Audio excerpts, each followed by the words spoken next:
Binuntis mo ako, pero iba ang pinakasalan mo! Pananagutan kita, pero kahit kailan, hindi kita pwedeng ibigin! Oo, aminin ko, mahal kita, nang dahil sa salapi mo! At nang dahil sa pag-ibig ko sa'yo, handa akong pumatay at mamatay! Katawan ko lang ang minahal mo, at hindi ang pagkatao ko!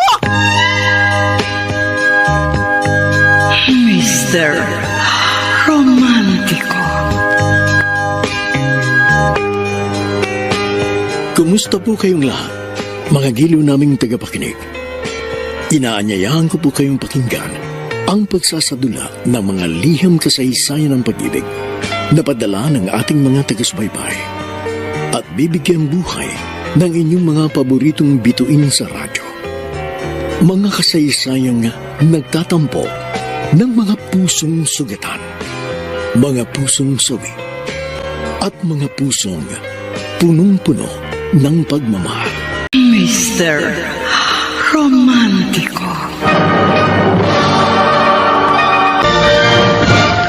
Ang tagal mo naman lumabas, Almira. Nainip na ako ah. Sorry na, babe. Nakisuyo pa kasi ako sa classmate ko na pahiramin ako ng notebook mamaya. Para alam ko yung naging lesson namin. Sa bagay, ayos yun. Hindi ka paghihinalaan ng mama mo na nagkating classes ka. Kaya nga. Oh, tara na. Sayang ang oras. Saan naman tayo pupunta ngayon? Doon na lang tayo sa bahay namin. Maraming pagkain doon ngayon. At walang tao. Kaya solo natin. Ikaw ha. Lagi-lagi ka na lang ha. Ito naman. No. Gusto mo rin naman yun eh, di ba? Tara na.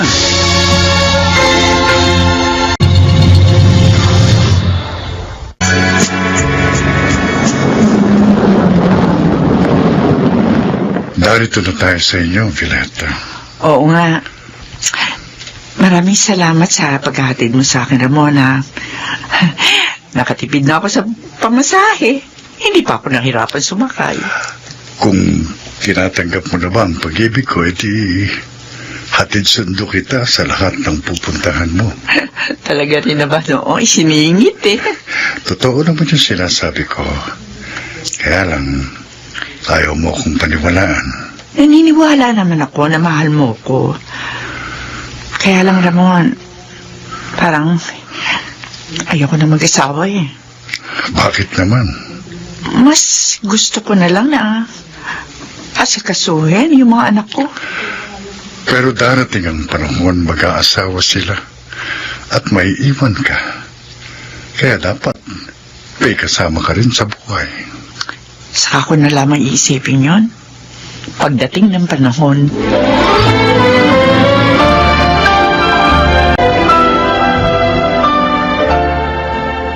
Ano? Ubus na ang allowance mo? Bakit ganun? 2 weeks mo lang yun ah. Pang 1 buwan yung binigay kong allowance mo. May binayaran kasi kami sa school, ma.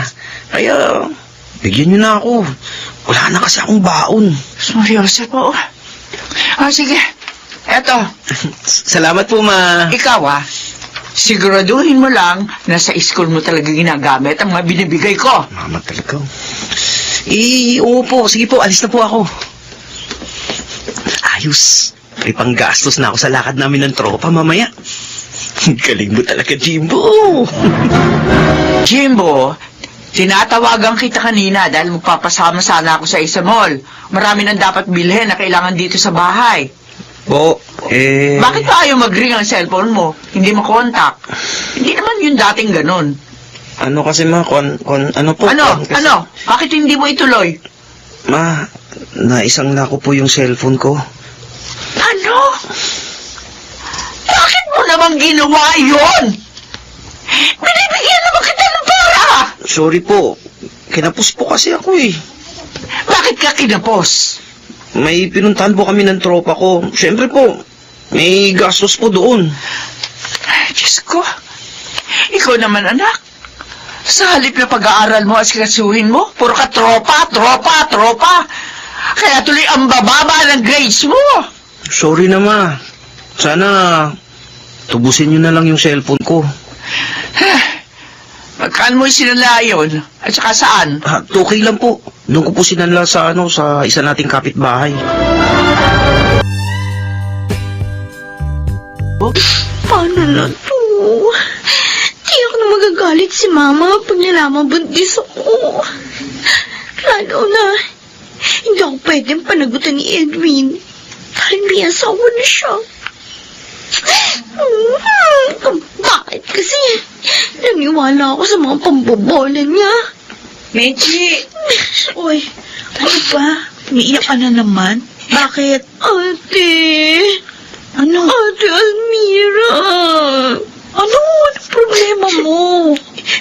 Nagsinungaling ako sa'yo eh. Nang sabihin ko wala ako boyfriend. Alam ko. Nararamdaman ko kasi. Eh, ang problema ko, ate, may asawa na siya. Ano?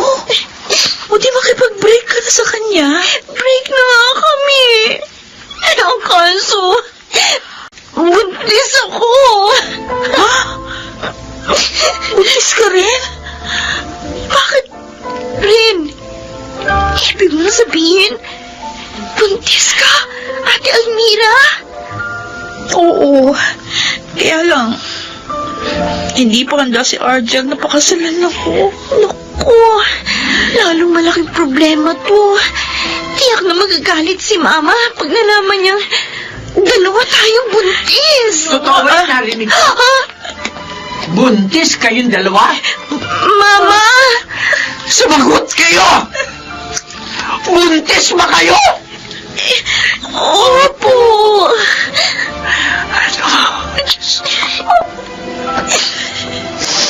Bakit niyo ginawa sa akin to?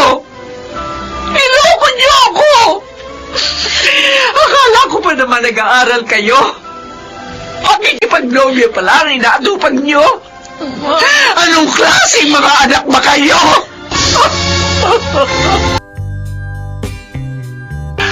Bakit niyo nagawa sa akin to? Naging mabuting ina naman ako. Bakit niyo pa nagawa? Lokohin ako. Matawad po, Ma. Nakalimot kami ni Archel. At ikaw, Menchi! Nasaan naman yung nakabuntis sa'yo? Sorry po. Hindi po niya ako pwedeng panagutan. At bakit hindi? Nasaan siya? May asawa na po siya. At bumalik na po siya sa kinaroroonan ng kanyang pamilya. Walang hiyap ka? Ah! Nasaktan si Menchi! Isa ka pa!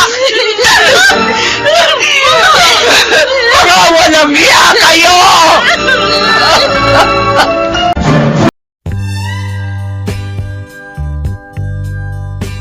Huwag ka sanang magagalit, pero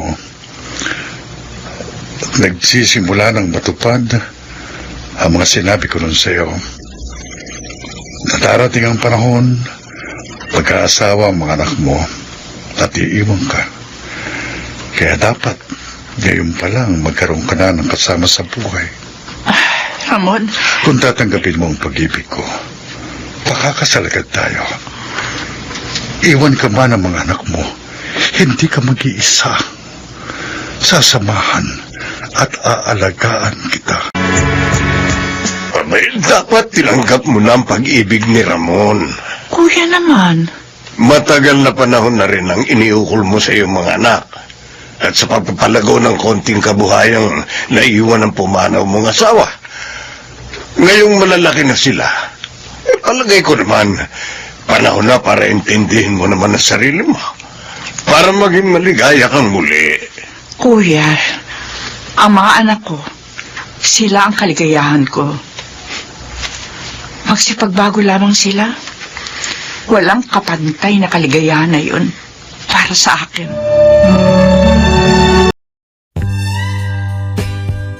Umuwi ka pa! Bakit ka ba nagagalit? Sinabi ko naman sa'yo tungkol sa pupuntahan kong birthday ng dati kong kaklase ah. Pero hindi ko alam, madaling araw ka na namang uuwi. Palagi ka na lang ganyan pag sweldo mo. Kaya konti na lang yung nabibigay mo sa akin. Mabuti nga, binibigyan pa kita eh. Ama! Ano? Alalahanin mo, Almira, hindi tayo kasal. Kaya wag mo akong sinasakal. Walang yun ka! Walang yun ka! Aray! Tumigil ka! Pagkatapos ng lahat, ganyan ang sasabihin mo sa akin? May anak tayo, Argel! Hindi mo ako pwedeng itali dyan. Dahil pwede kong sustentuhan yan. Kaya huwag mo sinasagad ang pasensya ko! Kayong dalawa talagang nagbigay ng sama ng loob kay Mama eh. Dahil nagbuntis kayo nagsabay. Ganun mo lang iya ka? Itong isa pa! Yan ang bagay sa'yo. Mapagmalinis ka kasi. Sobra na kayo. Porkit mas matanda kayo sa akin. Bakit kayo nag-aaway-aaway? Tito Cuadrado? Si Jimbo po kasi, Tito. Lumalaban na sa amin. Hindi ko kayo nilalabanan. Ako ang sinaktan niyo eh. Wala akong kakampihan sa inyo. Dahil sa totoo lang, pare-pareho kayong mga pasaway. Tito! Kasalanan nyo lahat. Kaya nasa ospital ngayon ang kapatid ko. Kaya kung gusto niyo mabuhay pa ang mama ninyo, magpakatino na kayo. Salamat sa mga prutas at bulaklak, Ramon. Maliit na bagay lang yan, Violeta. Malakas na ako. Sabi nga ng doktor, makakauwi na ako bukas. Mabuti naman. At sana kapag nasa inyo ka na, ingatan mo pa rin ang sarili mo. Maraming salamat sa iyo, ha? Sa mga payo at tulong mo sa akin. Pwede kayang sumama ko bukas sa paghahatid sa'yo? May malaki kong sasakyan. Kung gusto mo, yun ang gamitin natin. Sige. Sasabihin ko kay Kuya Conrado na kayong dalawa maghahatid sa akin sa bahay. Tandaan mo sana, Violeta. Mahal na mahal kita. At ayokong may masamang mangyari sa'yo. Dahil higit akong masasaktan.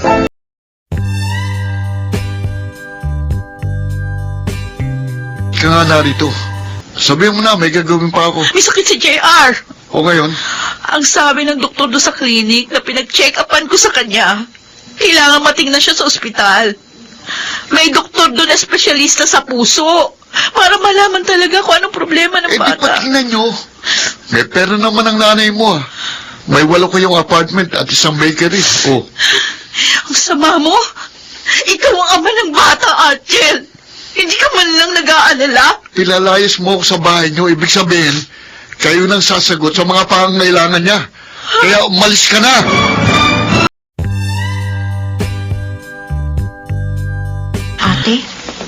Ate, bakit ganun? Bakit? Bakit? Ano nakita mo? Tingnan mo anak mo. Ha? Parang hindi na humihinga. Ay, oh, Diyos ko! Oo nga! Anak! Anak! Anak! Ano ba ang nangyari? Bakit parang nagkagulo na naman kayo, Violeta? Mabuti dumating ka na, Kuya. May makakasama na ako dito. Ang mga bata, nasaan? Bakit ikaw ang nagbabantay kay Candy? Isinugod ni na Jimbo at Menchi sa ospital si Almira. Uminom siya ng insecticide. Nagtangkang magpakamatay ang anak ko. Diyos ko, ano ba namang bata yun? Hindi ko na alam ang gagawin ko. Mamatay pa lang ng aking apo.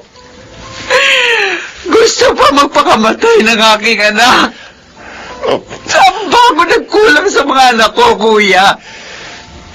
Lahat naman ginawa ko upang mapalaki sila ng maayos. Ibinuhos ko ang panahon ko sa kanila. Pero bakit sinisira pa rin nila ang kanilang buhay? Violeta, Bakit? Violeta, sikapin mong huminahon. Baka kung mapano ka naman. Hirap na ako minahon. At magpakatatag. Hindi ko na kaya.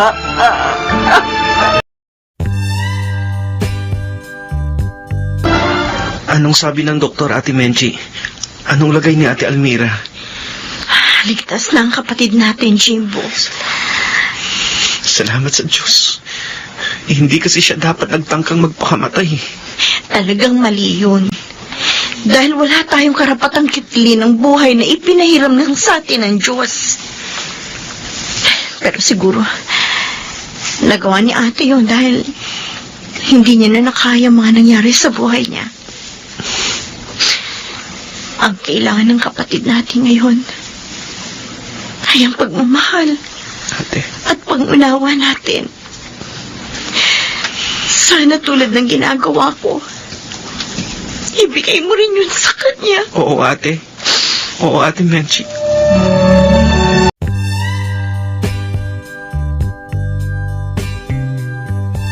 Pasensya ka na, Menchi. Pati ikaw, naabala sa pagbabantay sa akin. Nadamay sa problema ko. Huwag mo ko alalahanin, ate. Sana hinayaan mo na lang ako mamatay. Ate Almira naman. Para natapos na yung paghihirap ko. At mabawasan na rin yung problema niyo lahat. Ate, huwag mo sabihin yan. Mahal ka namin. At ayaw ka naming mawala. Totoo ang sinabi ni Jimbo, ate Almira. Kaya sana, huwag mo na uling gagawin yun ha. Yung pagpapakamatay. Pati si Mama, sobrang nag-alala sa'yo.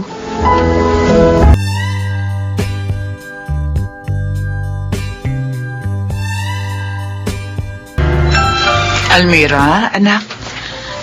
Ito na pagkain mo, oh. Dinala ko na dito dahil ayaw mo namang lumabas ng kwarto mo. Ilabas niyo na lang ang pagkain na yan. Ayokong kumain. Anak naman, magkakasakit ka kung laging ganyan. Mabuti nga! Para mamatay na rin ako kasama ng anak ko! Talaga bang hindi mo natutulungan ang sarili mo para makabangon? Lagi ka na lamang bang ganyan? Mama! Ha? Ma, bakit niyo pa sinisigawan si ate? Hindi niyo siya natutulungan sa ginagawa niyo yan. Tama si Ate Menchi, Mama. Ang dapat unawain niyo siya. Parang hindi na kayo marunong umunawa.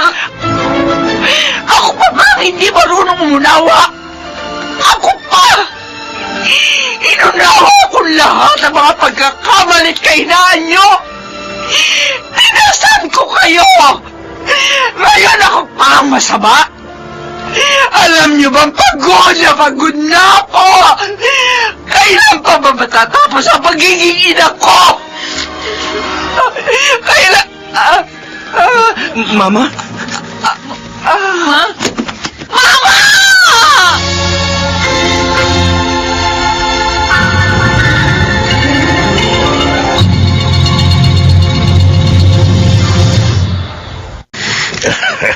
Tapos na ako maglinis dito sa kusina.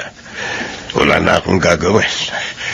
Malaking tulong talaga ang smart dishwashing. Napadali nito ang pagliligpit ko. Aba, ang cellphone ko. Oh, ay, si Menchi, bakit ka sa tumatawag? Ano naman kaya ang problema? Hello, Menchi. Tito Conrado, tulungan niyo kami. Ano naman ba nangyari dyan? Si Mama, isinugod po namin dito sa ospital. Si Violeta? Ano naman ba ang ginawa niyo magkakapatid?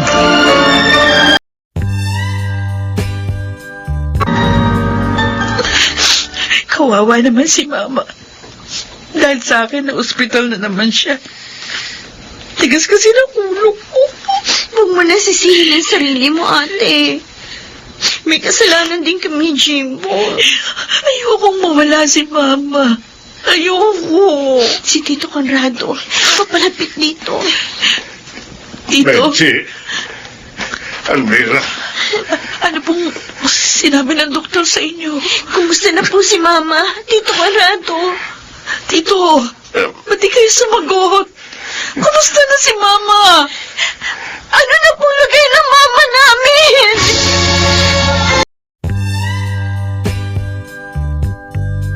Ano na bang lagay ni Mama? Ate, Ino-opera na sa utak si Mama at Jimbo. ha? At mapanganib ang lagay niya. Hindi. Si Mama. Sabi ng doktor, kahit na maoperahan siya, matitiyak lang natin na ligtas na siya. Kung magkakamalay.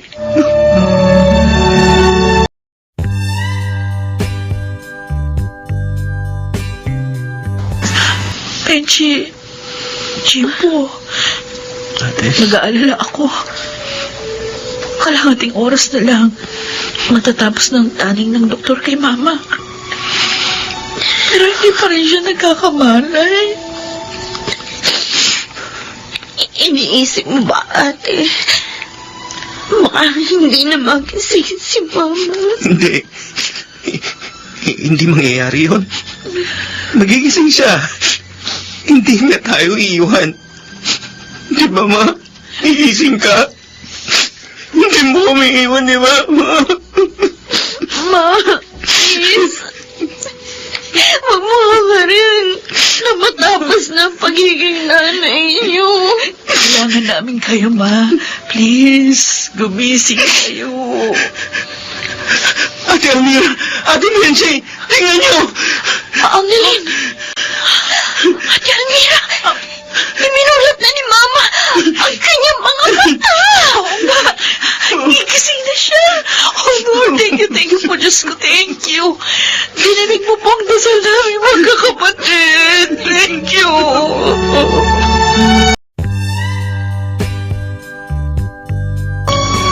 Masayang masaya kami at nakaligtas ka sa operasyong yun, Violeta. Kuya. Parang himala na maayos kang nakapagsasalita. Medyo mabagal nga lang. Para akong nanaginip. Narinig ko. Umiiyak ang aking mga anak. Tinatawag ako. Totoo yun, Violeta. Abot-abot ang panangis nila. Sising-sisi sila sa kanilang mga pagkakasala. At palagay ko, sa pagkakataong ito, hindi ka na mabibigo sa kanila. At meron pang isang magandang balita. Ano yun? Si Argel, humingi na ng tawad kay Almira. Nagkapatawaran na sila.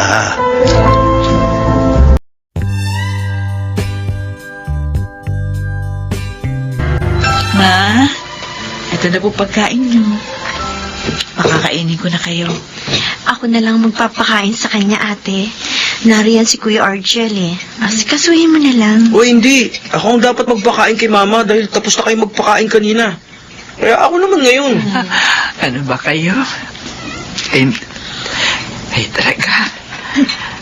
Parang pinag-aagawan niyo pa ang pagpapakain sa akin. Gusto kasi po namin makabawi sa mga pagkukulang namin sa inyo, Ma. Totoo po yun, Ma. Ako po, sorry po sa mga kasalanan ko. Pangako ko po sa inyo, hindi ko na po sasayangin yung paghihirap ninyo. Ako naman po, magtatrabaho na para sa amin ang baby ko, Ma. Para hindi na po kayo mahirapan sa amin. Ang mga anak ko. Ma, kami naman ni Argel, merong importanteng sasabihin sa inyo. Ano yun? Balak na po namin magpakasal na. Eh, mag-iipon lang po kami para maging maayos ang lahat. Mga anak, ito na ang pinakamaligayang sandali ko dito sa mundo. Oh, Jimbo, sige na. Pakainin mo na si Mama. Turn mo na nga pala ngayon. Thanks, ate. Halika na, Ma. Oh, bulaklak na naman. Hindi ka talaga nagsasawang dalan ako ng mga ito, Ramon. Ito na ang huling pagdadala ko sa iyo, anak mga yan. Pupunta na kasi ako sa ibang bansa. Susunod na ako sa mga kapatid ko. Ganun ba? Mag-iingat ka doon, ha? Salamat. Nalulungkot ako dahil hindi ko napantayan sa puso mo ang mga anak mo. Kaya hindi ako nagkaroon ng bahagi dyan. Pero masaya na rin ako dahil nagbago na sila. At iiwan kita ng maligaya sa piling nila. Maraming salamat sa iyo, Ramon. Sa pagiging isang mabuti mong kaibigan. Oh, Idadalangin ko na maging maligaya ka rin sa iyong paroroonan.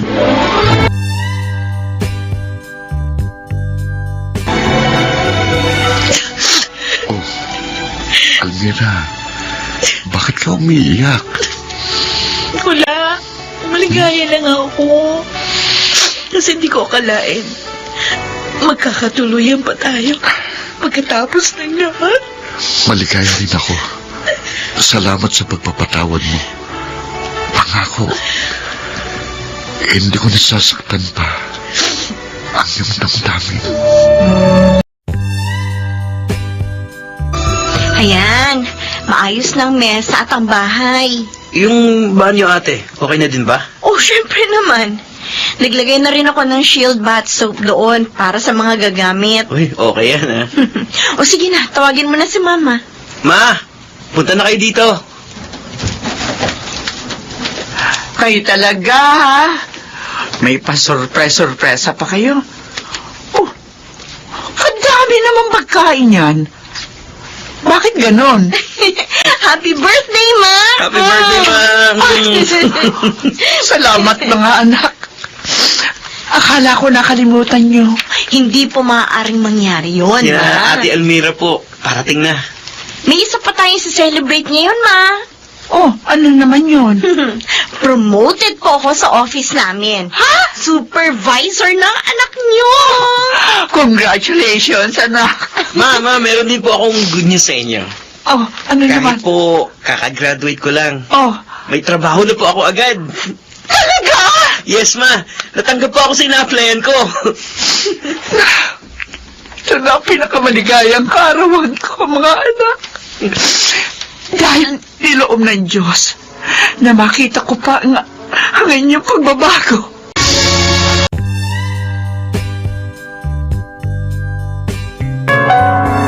Sumainyo mga kaibigan, ang aming itinampok na kasaysayang alam po naming inyong kinalugdan at kinapulutan ng magandang aral sa buhay, pinamagatang, kailan pa ba matatapos ang pagiging ina ko? Samantala, ang mga bituin ng radyo na nagbigay buhay sa ating pagtatanghalay sina Rosana Villegas, Chiquit del Carmen Amor, Diego Bandido,